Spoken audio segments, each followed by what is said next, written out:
J'aimerais vous dire que si vous aimeriez donner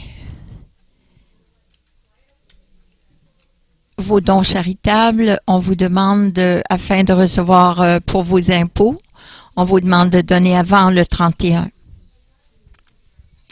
Maintenant, prions.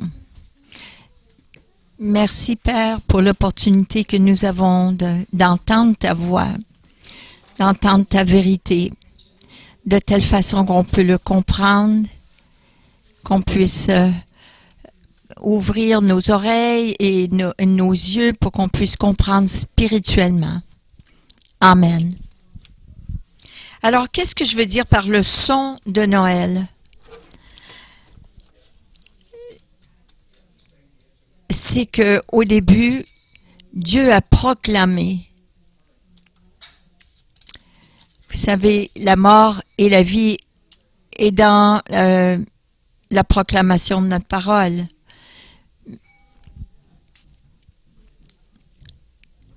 Et le son qui sort et qui est proclamé crée une atmosphère.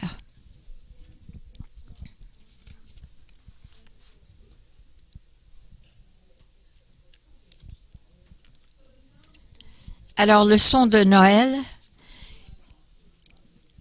Alors, quelle connaissance allons-nous comprendre? Et qu'est-ce qui va énergiser l'atmosphère? Cette joie qui pénètre notre âme. Quel son est proclamé d'une génération à l'autre? Et si nous voyons l'histoire du mot Noël, pour certains, Noël n'a pas d'importance. C'est une autre journée sur le calendrier. Pour d'autres, Noël, c'est pour se saouler, avoir un party. Pour d'autres, c'est Noël est le Père Noël et ses reines. Mais pour la plupart du monde chrétien, c'est de célébrer la naissance du Christ. Christos qui veut dire en hébreu le Messie. Et Massé est pour le mot latin qui veut dire Missa. Alors le mot Noël a été, pour la première fois, est venu en existence le 1038 avant la mort de Jésus-Christ. Et ça voulait dire Christ et la messe. La messe qui veut dire la célébration de l'Eucharistie.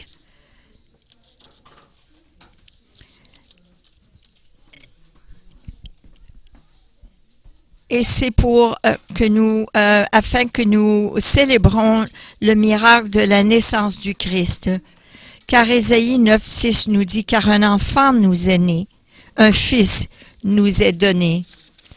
Et on l'appellera admirable, conseiller, Dieu puissant, Père éternel, prince de la paix. Ce signe, ce fils qui nous a été donné est celui qui a réconcilié le monde à Dieu. Noël est un rappel continuel de se réjouir de cet acte qui a amené le royaume de Dieu. Alors c'est le temps de Dieu, le temps parfait.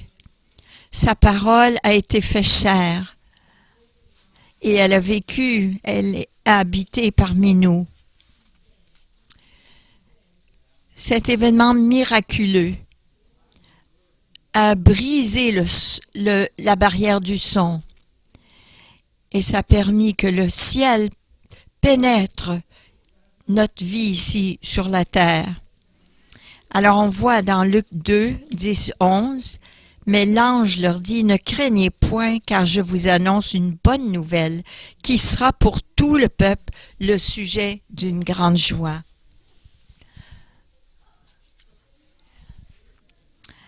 Alors aujourd'hui, dans la ville de David, il vous est né un sauveur qui est le Christ, le Messie, le Seigneur. Et soudain, il se joignit à l'ange une multitude de l'armée céleste, louant Dieu et disant: Gloire à Dieu dans les lieux très hauts et paix sur la terre parmi les hommes qu'il agrée. Est-ce que vous entendez ce son divin, ce son de vie? Vous savez, ça dépend de l'atmosphère que vous portez et qu'est-ce que vous transmettez à ceux autour de vous.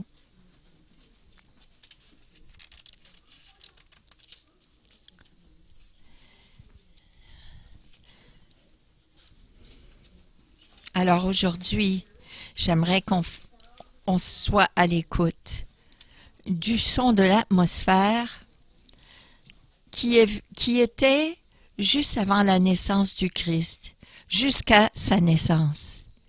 Et ce temps, nous le référons comme Noël.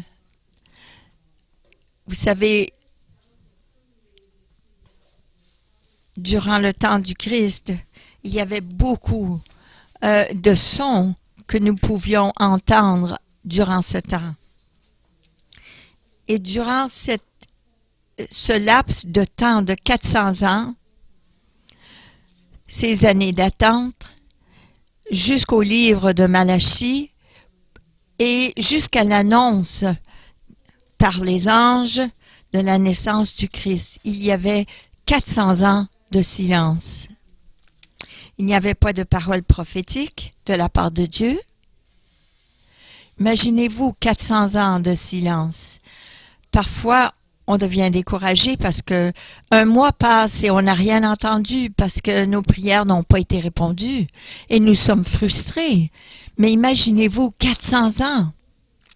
400 ans d'attente pour l'accomplissement de la parole de Dieu.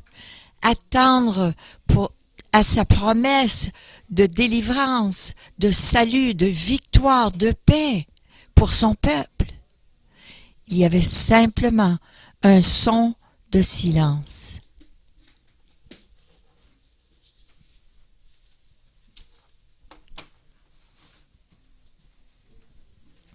Année après année, centenaire après centenaire, les gens sont morts, des gens sont nés, il y a eu des guerres, il y a eu la tyrannie de l'esclavage, beaucoup d'injustices régnaient et la vie continuait. Et l'attente continuait. Parfois, les gens ont renoncé à l'espoir parce qu'ils ont cédé au découragement, au désespoir. Ils s'attendaient à beaucoup plus des mêmes choses. Et peut-être d'autres, avec leur persistance et leur persévérance de leur foi, ils ont transmis leur espérance d'une génération à l'autre. Le message du Messie, que le Messie revient, que le Messie vient, et cela a été transmis d'une personne à l'autre. Mais c'est entre ces deux sons distincts, ce son de désespoir et ce son d'attente d'accomplissement de la promesse de Dieu,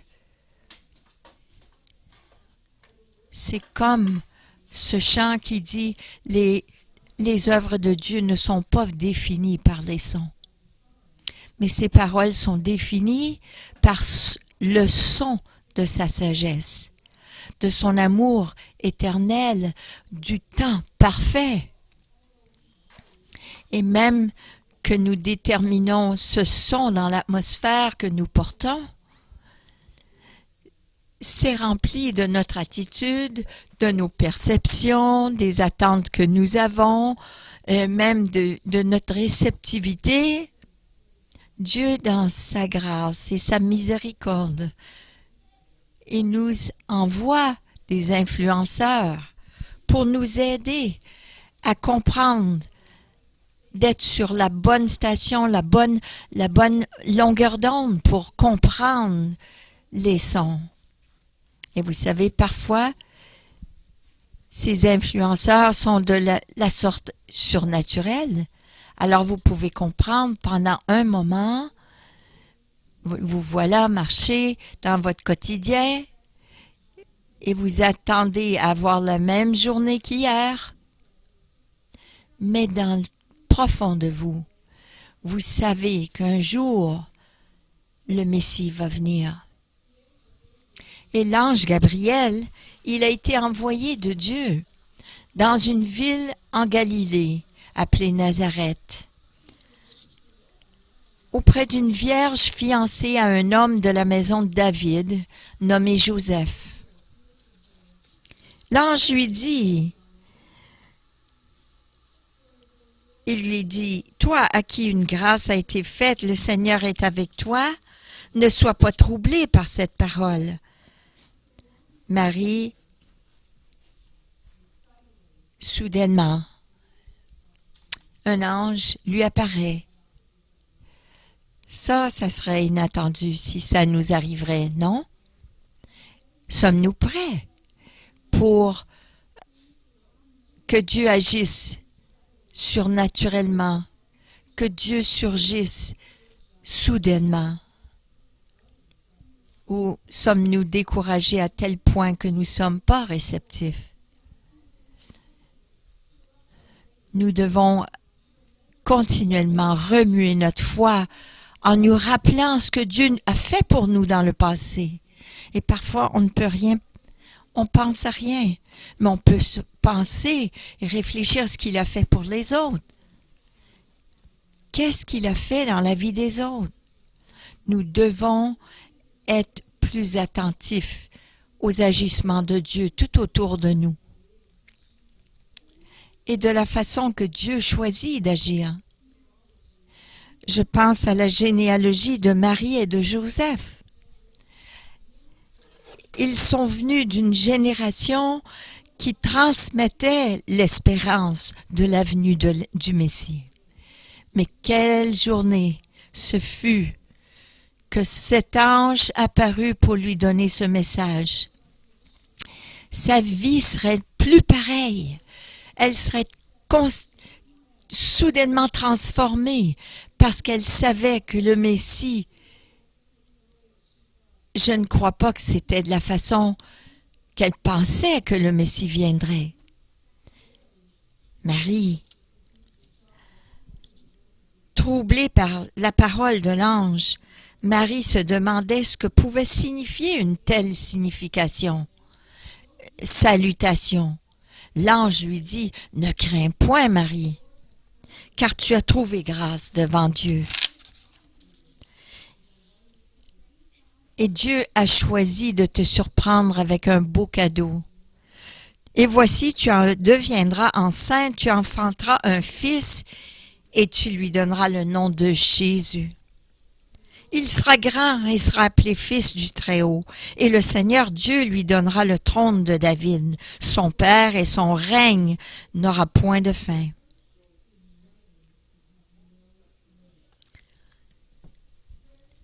Marie, elle dit à l'ange, « Mais comment cela se fera-t-il puisque je ne connais point d'homme? » L'ange lui répondit, « Le Saint-Esprit viendra sur toi, et la puissance du Très-Haut te couvrira de son ombre. »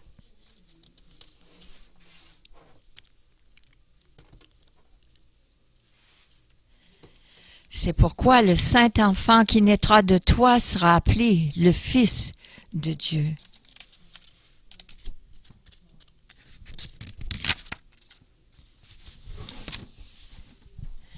Vous savez, on a tous des pensées et des rêves de la façon que Dieu va accomplir ses promesses envers nous.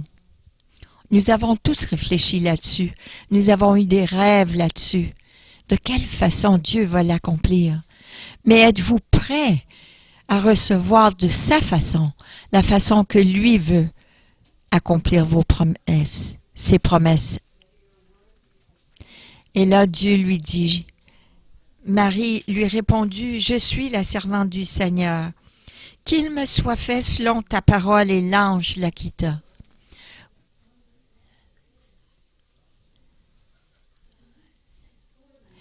Nous aussi, on doit surmonter notre crainte. Comme l'ange lui a dit, ne crains point. Ne crains pas les promesses ou les prières qui n'ont pas été répondues. Le doute, la frustration, la crainte de l'inconnu. Si je fais ceci, si je ne fais pas, vous avez besoin de ne pas permettre de céder à la crainte, mais de céder à la personne qui est l'espérance. Alors la question est-ce que nos vies cultivent une atmosphère pour le surnaturel? Et je vais vous raconter une histoire. Comment Dieu agit miraculeusement. Je ne sais pas si vous allez y croire, mais ça dépend. Comment vous voyez Dieu comme un Dieu miraculeux. Alors ma famille et moi, nous sommes allés à une retraite dans le Nord. Et à cette retraite, c'était à la fin de l'automne, mais il y avait une piscine à l'extérieur. Alors on a décidé de se baigner. Et ma sœur Pat, qui est sous mes soins, et j'étais en train de la préparer pour aller se baigner. Et avant que mon père décède, il a donné à ma sœur Pat un collier avec une croix. C'est un beau cadeau de son père avant qu'il décède. Alors elle l'a porté et j'ai dit non, tu dois l'enlever avant d'aller dans la piscine.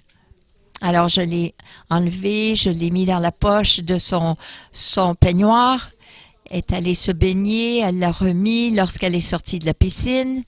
Et puis là, j'ai été tellement malade. Et j'ai passé mon temps à la salle de bain durant tout le temps de notre séjour. Alors le lendemain, lorsque tout le monde s'est levé, j'ai décidé, je m'en vais à la maison. J'étais tellement malade que je me foutais de tout, j'emballe mes affaires, je pack ma valise et je m'en vais. Et et juste avant de partir, j'ai réalisé qu'elle avait laissé sa croix à la retraite. Puis là, je m'en voulais. Puis là, m'en voulais. Et j'étais tellement malade, mais que je n'avais pas fait attention où on avait placé la croix. Et je savais que ça voulait dire beaucoup pour elle. Il n'y avait personne pour retourner le chercher. Alors j'ai demandé à Dieu. J'ai dit, Dieu, s'il te plaît, envoie tes anges pour aller chercher ce collier. Envoie tes anges pour nous le ramener, pour qu'on puisse le mettre dans un endroit où on va le voir. Alors j'ai fait cela. Et à tous les jours, je cherchais, je ne trouvais rien. Et j'ai prié cela 2 fois. Et je suis là dans la salle de bain. Et je me prépare pour aller travailler. Et tout d'un coup, je vois quelque chose du coin de mon œil. Et je vois sur la tablette, qu'est-ce que je vois? Le miraculeux. Voilà qu'était le collier. Oui, c'était extraordinaire. C'était extraordinaire et merveilleux. Merveilleux de voir ce collier qui était là sur cette tablette. Et là, je regarde autour de moi et j'ai dit, je le croyais, mais je le croyais pas, vous savez. Vous savez, comme on nous joue des tours. Ah, ça a dû être pas là. Non, mais c'est moi qui l'avais enlevé. Et j'avais regardé partout et je ne l'avais pas trouvé, ni dans ses valises. Mais merci Seigneur, je sais que oui, c'est toi qui as fait le miraculeux. Et c'était étonnant. Mais Dieu est bon. Amen. Dieu est bon.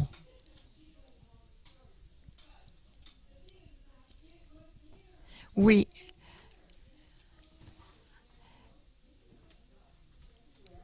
il y avait de la poussière partout, mais quand elle était là, le collier était là. Et ça, c'est miraculeux. Sur cette tablette, dans toute la poussière, voilà où était le collier. Et voilà comment Dieu agit. Le miraculeux, oui, il arrive. Il se passe et on doit le chercher. On doit chercher et poursuivre les choses miraculeuses de Dieu. Parce que nous devons être ceux qui sont remplis de foi, qui doivent transmettre des paroles encourageantes à ceux qui ont besoin d'espoir, que rien ne sera impossible à Dieu. Alors je transmets ces paroles à ma sœur, que nous avons prié et que nous allons continuer de prier, que ces anges aillent le chercher, et c'est au travers de la sagesse de Dieu. Vous savez, les attentes des humains,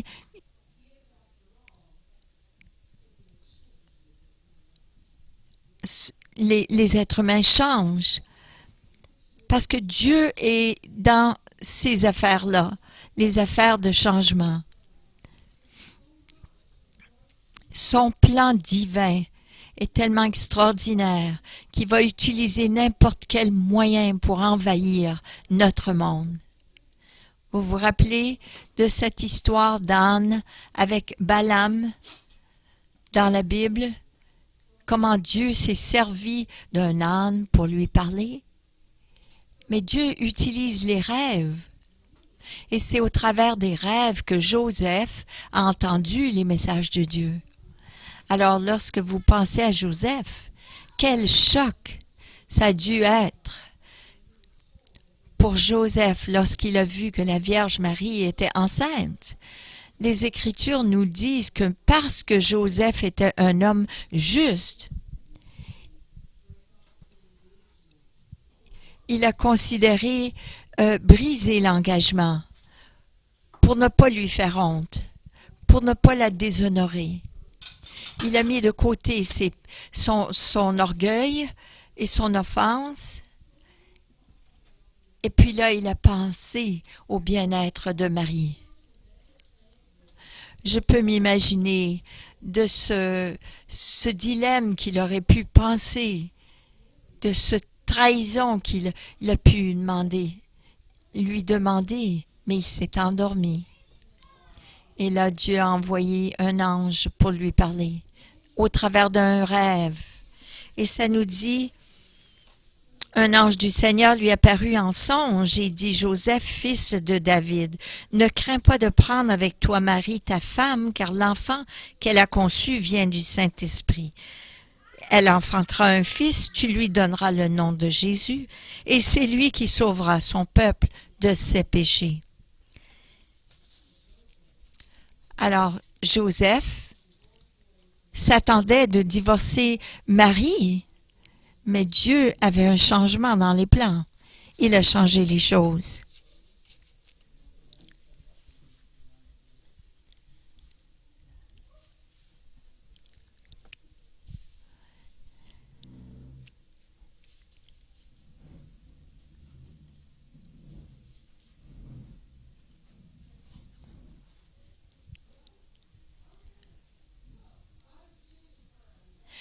Dieu avait un changement dans les plans. Et Joseph, lorsqu'il s'est réveillé, il a fait exactement ce que l'ange du Seigneur lui avait ordonné et il a pris sa femme avec lui. Il a été réceptif au son du plan de Dieu. Joseph ne s'est pas mis à se plaindre et à gueuler et à douter que c'était Dieu qui lui parlait. Non. Est-ce qu'il a pensé qu'il avait mangé trop de matzah? Non, c'est pas cela qu'il a fait. Aussitôt qu'il s'est réveillé, il a fait ce que Dieu lui avait dit dans son rêve. Il a obéi. Il a obéi. Est-ce que nous sommes fidèles à Dieu? Et sommes-nous prêts à suivre, même si c'est contraire à notre perspective des choses? Sa perspective était de divorcer Marie. Mais Dieu a changé sa perspective. Est-ce que nous sommes capables de permettre à Dieu de faire cela, même si c'est contraire à notre culture ou nos traditions? Est-ce que nous sommes prêts à nous adapter à cette nouvelle révélation? Est-ce que nous faisons confiance à Dieu de mettre de côté nos plans et changer nos pensées, notre façon de raisonner les choses pour obéir à Dieu? Il y a eu plusieurs fois que moi j'ai douté. J'avais ma façon de penser. Et j'ai dû permettre à Dieu de changer ma façon de penser et de suivre sa façon de penser. J'ai dû dire, Seigneur, peut-être que je ne le comprends pas maintenant, mais je vais te permettre de me révéler, de m'éclaircir là-dessus pour que je puisse faire ce que tu me demandes. Parce que vous savez, Dieu a des plans divins. Il utilise les choses naturelles, mais pour faire les choses surnaturelles. Alors, ça nous dit aussi, en ce temps-là parut un édit de César Auguste ordonnant un recensement de toute la terre, et tous allaient se faire inscrire chacun dans sa ville. Joseph aussi monta de la Galilée, de la ville de Nazareth, pour se rendre en Judée dans la ville de David, appelée Bethléem, parce qu'il était de la maison et de la famille de David, afin de se faire inscrire avec Marie, sa fiancée qui était enceinte. Alors vous voyez comment Dieu a utilisé cet édit de César Auguste pour emmener Marie et Joseph avec Jésus, pour mettre naissance au monde à l'endroit qu'il avait ordonné. Et voilà que la prophétie a été accomplie. Cette prophétie qui nous dit « Bethléem petite entre les milliers de Juda, de toi sortira pour moi celui qui dominera sur Israël, et dont l'origine remonte au temps ancien, au jour de l'éternité. » Alors pensons à cela. Si ce n'avait pas été édit par la loi, Joseph n'aurait jamais pensé de faire cela avec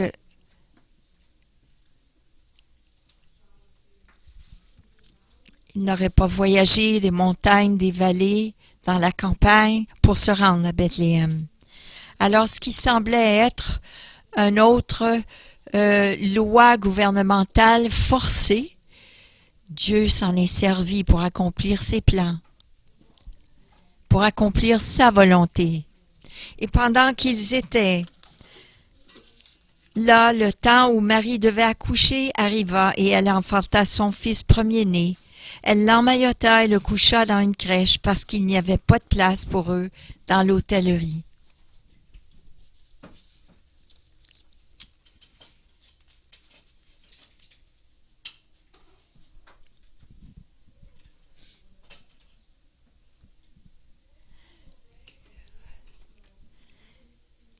Et ça nous dit, donner à l'empire de l'accroissement et une paix sans fin au trône de David à son royaume, l'affermir, le soutenir par le droit et par la justice, dès maintenant et à toujours. Voilà ce que fera le zèle de l'Éternel des armées. Alors vous savez que les lois gouvernementales ne sont pas un obstacle pour Dieu. Avez-vous déjà trouvé qu'il y a des obstacles qui permettent l'accomplissement de Dieu? Que nous sommes là au bon moment, au bon temps? Parfois, nous sommes dans l'auto, nous conduisons, nous sommes dans le trafic, dans la circulation, et que nous pensons que nous arriverons jamais. Mais est-ce que c'est possible que Dieu a ralenti? Ce trafic, cette circulation a été ralentie parce que Dieu veut que nous évitions un accident. Mais Dieu agit de cette façon. Parfois, les obstacles permettre des opportunités pour que notre caractère grandisse, que notre foi grandisse. Mais qu'importe les obstacles, Dieu peut toujours les utiliser, en incluant même le bruit des multitudes, les gens qui parlent fort, qui sont en magasinage dans le mall. Le son de cette atmosphère, oh, ça me dérange et j'ai hâte de partir de là. C'est le son du commerce, le son des choses commerciales qui viennent étouffer la lumière de cette saison.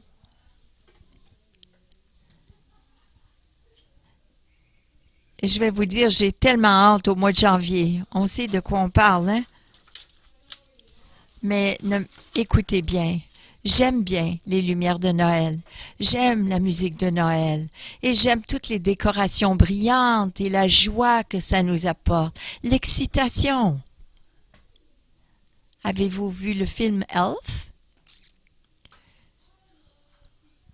Moi, j'aime ce petit nain. Il devient tellement excité que le Père Noël arrive. Mais pourquoi est-ce que nous ne faisons pas cela avec Jésus? Pourquoi est-ce que nous ne l'accueillons pas, nous ne l'acclamons pas? Oui, Seigneur, tu es merveilleux, tu es grand, tu reviens, oui.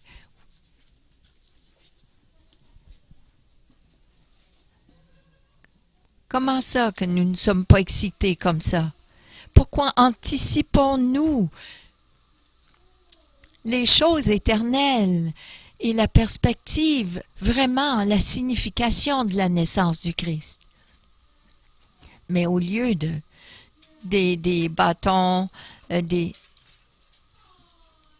la tarte au sucre et des céréales et des festivités, pourquoi est-ce qu'on pense?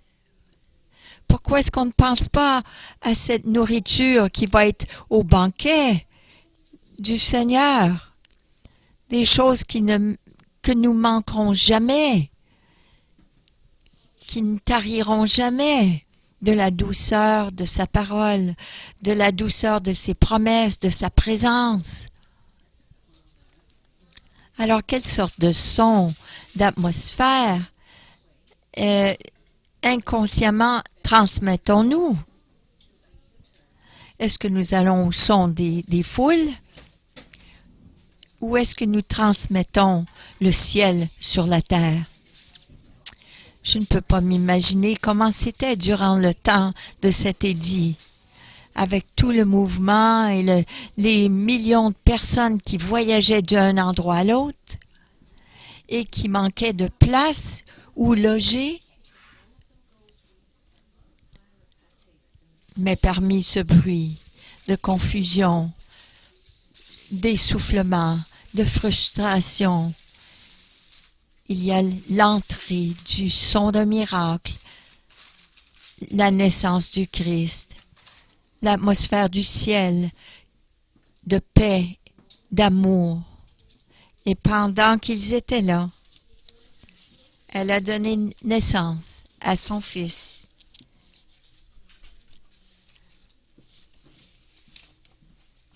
Qu'est-ce qu'elle a fait? Marie, pendant qu'ils étaient là, le temps où Marie devait accoucher arriva. Elle enfanta son fils premier-né.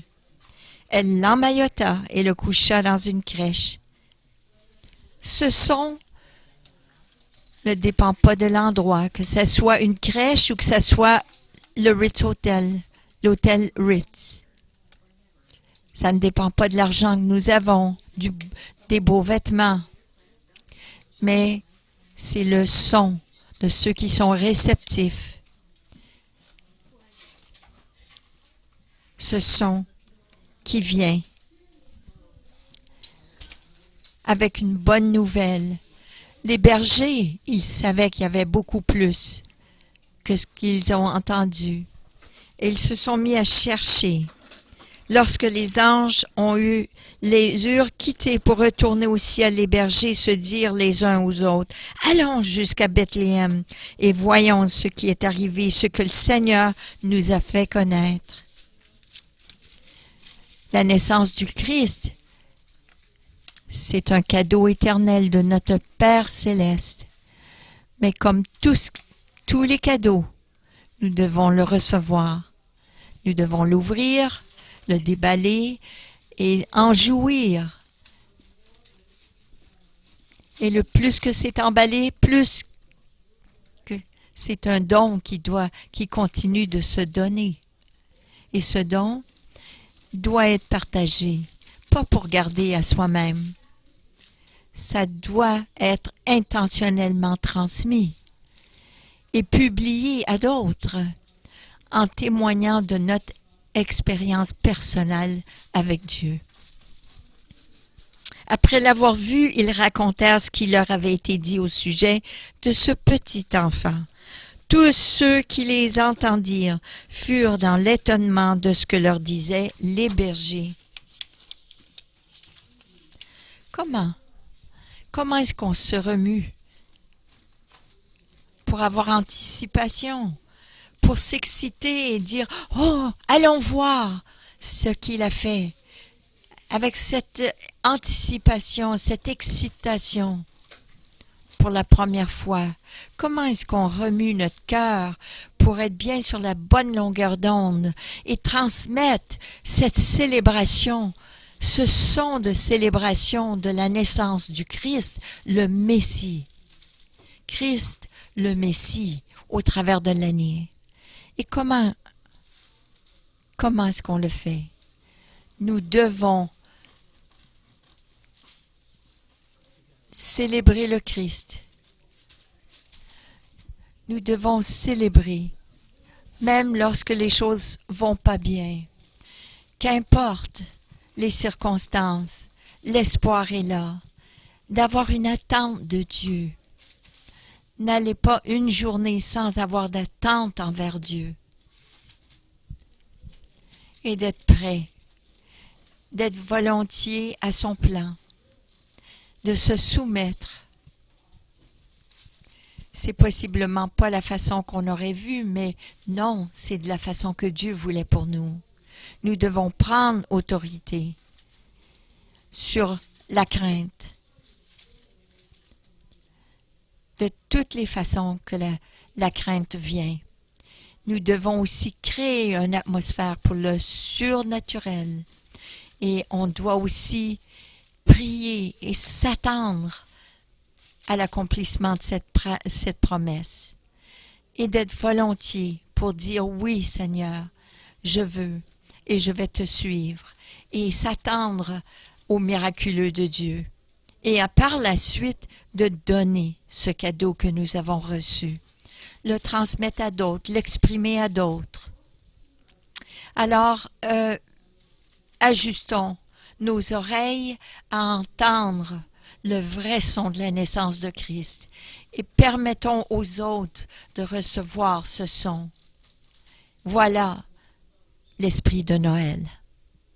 Prions ensemble. Nous te remercions, Père. Nous te remercions que nous pouvons célébrer la naissance de ton Fils. Nous te remercions pour le miraculeux, ce don miraculeux. Nous te remercions de la façon que ce don a pris naissance en nous et que ce don a permis que nous créions des fruits éternels, une vie abondante en toi et qui agit dans nos vies. Nous te remercions. Merci pour tout ce que tu fais dans nos vies. Et nous te demandons que tu nous remues. Qu'on soit si excités que de la même façon que nous avons entendu parler de toi pour la première fois, comme cette première fois que nous t'avons connu. Oui, Seigneur, remue cette joie et cette excitation, que cela devienne contagieux et que nous puissions le partager qui tu es pour les autres, qui tu es pour nous, afin qu'ils aient cette opportunité de voir, d'explorer et de te connaître davantage. Aide-nous, Père, de te connaître davantage et que nous puissions dire « Jésus revient! Jésus revient! » Amen.